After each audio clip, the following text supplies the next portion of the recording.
నటి శ్రీ సత్య మన తెలుగు అమ్మాయి. విజయవాడలో పుట్టి పెరిగింది శ్రీ సత్య. అయితే యాక్టింగ్ అంటే ఇంట్రెస్ట్ ఉండడంతో మోడల్గా తన కెరియర్ని స్టార్ట్ చేసింది.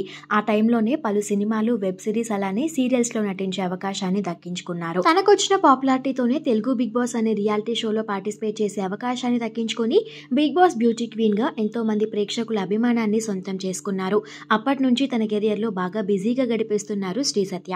అయితే శ్రీ సత్య రీసెంట్గానే తన బర్త్డేని కూడా సెలబ్రేట్ చేసుకున్నారు.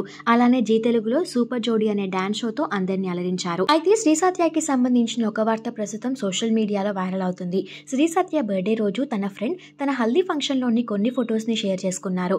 అయితే ఆ ఫొటోస్కి శ్రీ సత్య ఇలా రిప్లై ఇచ్చారు. పాత జ్ఞాపకాల్ని ఎందుకు గుర్తు చేసుకోవటం, నా పెళ్లికి ఇంకా చాలా టైం ఉంది అంటూ రిప్లై ఇచ్చారు. తను బిగ్ బాస్ హౌస్ లో ఉన్నప్పుడు తనకి బ్రేకప్ అయింది అని అఫీషియల్ గా అందరికీ చెప్పారు. అలానే తను గతంలో చేసింది చాలా తప్పు అని కూడా నేను తెలుసుకున్నాను అంటూ శ్రీ సత్య అప్పుడు ఎమోషనల్ అయిన సంగతి తెలిసిందే.